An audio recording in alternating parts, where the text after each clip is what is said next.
Welcome to this week's episode of the Jewish Diaspora Report. On this week's episode, we talk about the elephant in the room, politics. Let's get started.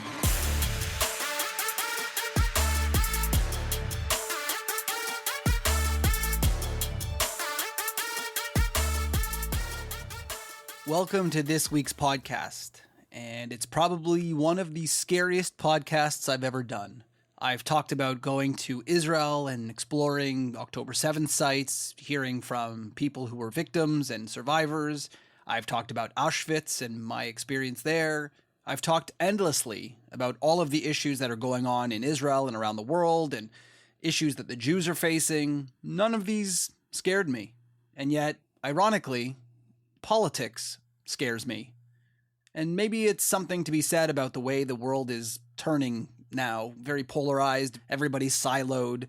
But what's crazy is the fact that, as many of you probably know, having an opinion or sharing your opinion publicly, the fear that comes along with speaking about politics or religion in many ways, it could actually be extremely scary. And so I've avoided it. It's sort of the elephant in the room. I don't really talk about politics. If you look back at some of our episodes, you will see a few times I kind of brush on the whole politics thing. And so I've given you a little bit of a taste in the past about politics, but usually we're talking about specific people or specific incidents that have happened. I've never really discussed politics as a larger topic, especially when it comes to issues of Judaism and Israel and things like that.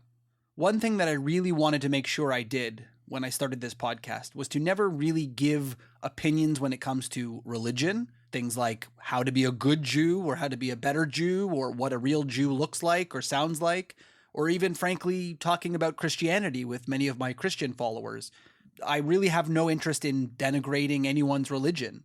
The same goes for politics. I have literally no care in the world what a person chooses to do with their vote. That is a sacred right that everyone in the free world has, that people have literally fought and died for. And I would never give my personal opinion and say, I believe all my listeners should vote this way or that way, or if you don't vote this way or that way, you're a terrible Jew or you're a terrible person, whatever it might be.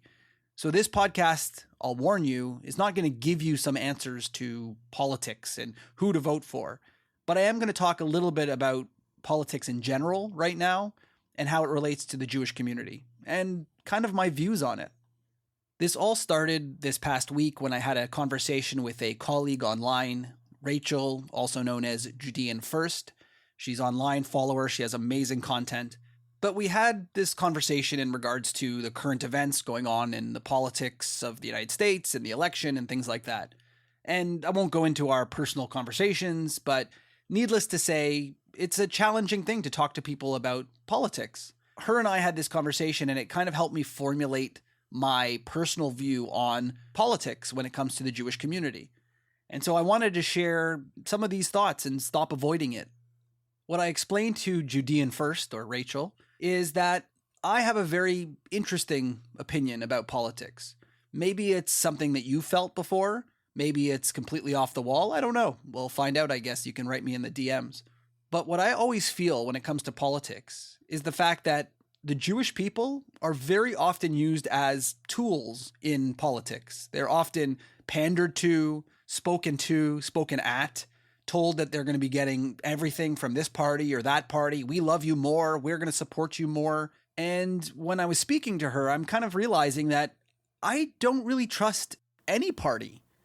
Maybe I'm unique in this, but I feel like this pandering to the Jewish community, we promise to take better care of you, to protect you more, to offer you more security. We promise to support the things that you like, go against the things you don't like. I think in all politics, in Canada, United States, around the world, people are telling people what they want to hear.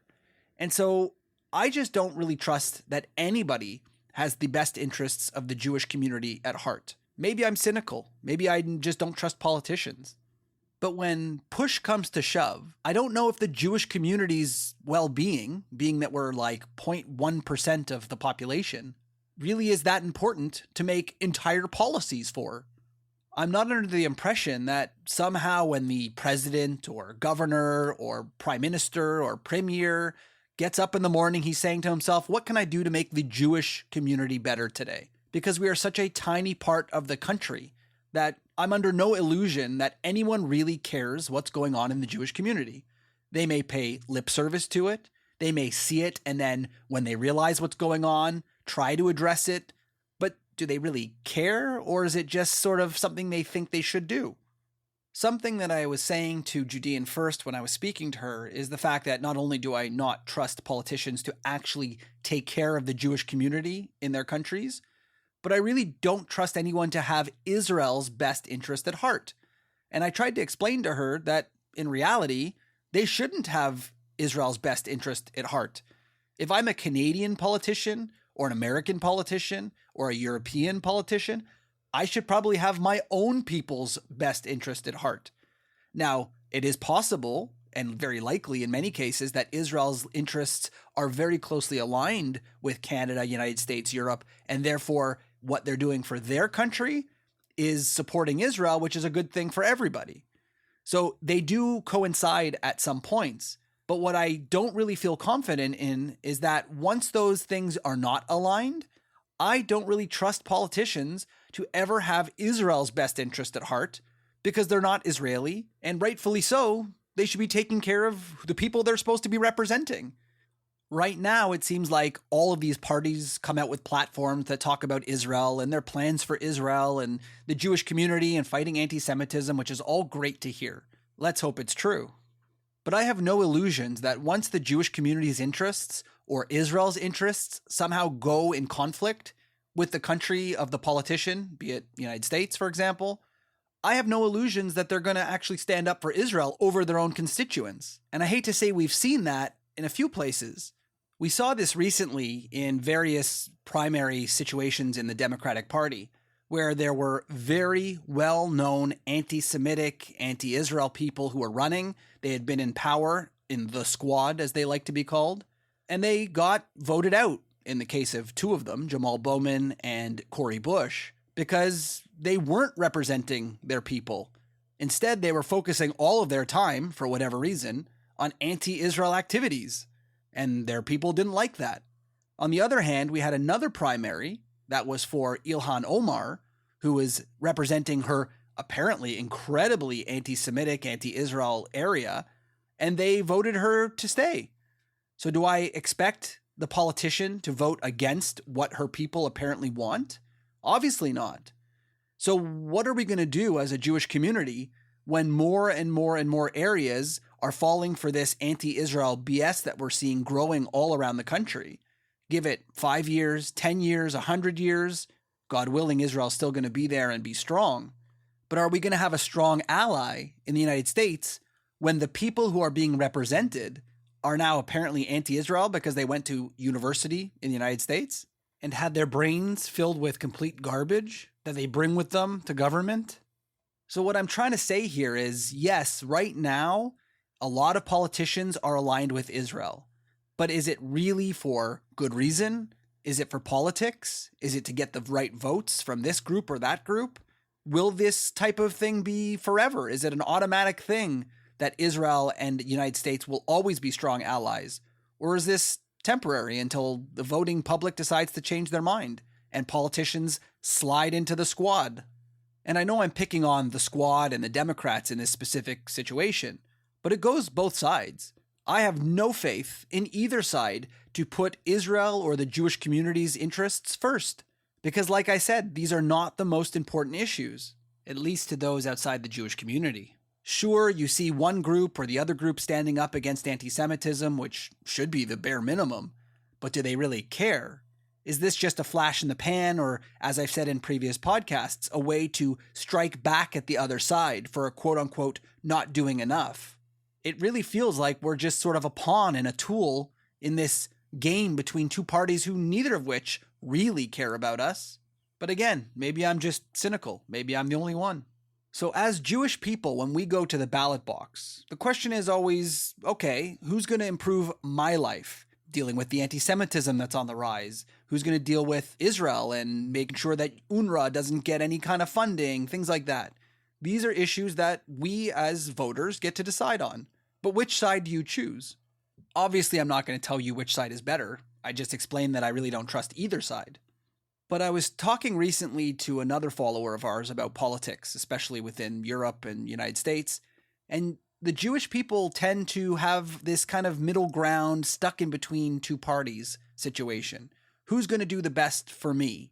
And on the one hand, you have the conservative governments who tend to be law and order, trying to make sure everyone's safe, and for better or for worse, some of them calling out radical Islam, immigration, things of this nature, which to many Jewish voters can sound great when we're dealing with the rise of radical Islam in countries that used to be safer than they are today. So I can understand why many Jewish people will tend to go to this conservative side, this conservative movement, in hopes to deal with the anti-Semitism that we're facing, especially, I hate to say, from the left. On the other hand, depending where in the world this conservative government is showing up, sometimes they flirt a little bit with the white supremacy, nationalism, who also don't like Jews. So here I am with the choice to vote for the right-wing government, who is going to be anti-Islamic terror, law and order, keeping the streets safe, but they also really don't care much for Jews because they tend to be white nationalists. Think about places like Hungary, which are apparently no longer safe for Jews, or Poland, that has made an effort to try and whitewash their history with the Holocaust. That's one example of being stuck between conservative values and keeping the streets safe and stopping radical Islam at the expense of teaming up with people who are considered white nationalists or white supremacists in some cases. It's a really crappy place to be as a Jew. On the other hand, you've got the liberal side, which we've talked about endlessly on this podcast, is definitely struggling with a lot of anti-Semitism. Needless to say, if you've been keeping up with the news, you've got a whole bunch of issues with, for example, in Canada, with the left and the far left parties teaming up to try and demonize Israel because the far left have a little bit of a control over the Canadian government right now with this coalition government, ignoring or in some cases even promoting anti-Semitism. And they're trying to propose the most radical anti-Israel policy that Canada has ever experienced and ever tried to do because they have a little bit of power. People have called out the UK and the fact that they've just got a brand new Labour government who's essentially allowing riots to go unchallenged, except if they are conservatives on the right, because then the government will happily call it out and say it's not appropriate. But we talked about this about 2 podcasts ago. So the Jewish people of these countries, who do you vote for? Do you vote conservative, like I said, who is maybe flirting a little bit with the nationalism and white nationalism? Or do you vote for the left, who's going to allow Islamic terrorism to walk the streets of your city, but meanwhile, at least they're not flirting with anti-Semitism from the right? In the end, you're kind of screwed either way, it feels like. How can I vote for either of these parties as a Jew? And this couldn't be any more obvious than what was on display this current US election year.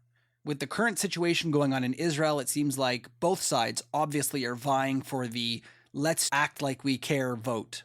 Nothing could be more obvious than this past weekend and a couple weekends ago when we had the 2 conventions for the Republicans and the Democrats. What was very interesting to see was to see that both parties included hostage families and talking about the hostages at their convention, which is kind of ironic considering in some cases certain parties don't really talk about them all that much on a day-to-day basis. But nonetheless, it was nice to see that they cared. But did they really care? It's really hard to not think of these poor people telling their stories that are very important and should be told, feeling like they're sort of a tool that are being used just to score some points with the Jewish and pro-Israel crowd. Do they really care about the hostages? I don't know, truthfully. As an interesting side note, apparently the Democratic Convention refused to allow a quote-unquote Palestinian speaker after it was found out that the Jewish Israeli families would come and speak and tell their story. The supporters of Palestinian rights apparently demanded that they get to speak too about what's going on in Gaza, because God forbid the Israeli story is told without the counter-narrative of how terrible everything is for the people of Gaza without mentioning Hamas. But thankfully, the Democrats said, no, we don't want that. So there's a little victory for us. In the end, honestly, I don't really have an answer for you. I try not to talk specifically about one politician or one party who's better than who. The way I feel about politics, aside from it being absolutely scary that you're going to be losing thousands of followers and have people hate your guts or think you're crazy, is the fact that as a Jewish person in the West, I don't think anyone really cares about us. We make up such a small portion of the day-to-day life of Americans, Canadians, Europeans, that why would a politician think about us on a day-to-day basis? The only politicians that I think care about Israel and the Jews are the ones who are in Israel, whose job it is to care about Israel and the Jews. Everyone else may pay lip service. They might try and say the right thing once or twice, try and get the votes, and then I guess you see how they act in a month from now or 2 months from now, whenever they get into power. You hope for the best. But as Jews, we're always seemingly stuck in between two parties, neither of which are perfect for us. On the bright side, there are some people to look up to in politics, some people who do genuinely care. But it really is up to you to go and find these people, to hold their feet to the fire, to actually ask the tough questions to see what they're going to say, to see if they mean what they say. And it's not just some sort of hollow platitude of, I support Israel, but do they really? Or do they even know why? As I said earlier in the podcast, I have never and will never tell someone how to vote. That is absolutely not my place. I don't care. You can ask my opinion. I might go through some scenarios or try and get you to flesh out your ideas, but I will never tell someone how to vote. So please, when you're listening to this episode, do not think that I'm supporting one side or the other. The point I'm trying to make is that you need to do the research yourself, because neither side, I think, is perfect. Both sides have their issues. Every single politician specifically has their issues and may be honest or not honest. They may say the right things, but not do the right things. You need to do the research. And I've always believed so strongly in not being a single issue voter. If someone says the words, I support Israel, don't literally just vote for them because of that. Find out why. Find out what the meaning behind it is, what their plans are on how they support Israel, what they're going to vote on or against in order to support Israel. If they say they're going to fix the Jewish community and keep law and order, ask them how. Ask them what they plan to do. Don't just hear the buzzwords and think, oh, that's the person I need to vote for because they said the right word or two one time during a campaign. As the election rolls around in the United States and frankly all over the world, Canada, we have one coming up in the near future too, be sure to take this voting very seriously. It is a sacred right, and don't be afraid to talk to others about your questions, your issues, talk to the candidates, hell, even become a candidate yourself. If you think that you can do it better, get up and run for office. Because you know what? Maybe there are a lot of other people who would love to follow you and feel seen in your campaign, unlike what we have today. We really need to stop making this an elephant in the room where nobody wants to talk about politics anymore. We really need to make sure that we are having these discussions and questioning all of our politicians and holding their feet to the fire to make sure that they actually are doing what they say they're going to do during election campaigns. This has been another episode of the Jewish Diaspora Report. Don't forget to check us out on social media at jdr.podcast and check out some of our other episodes on your favorite podcast source. We'll see you next time.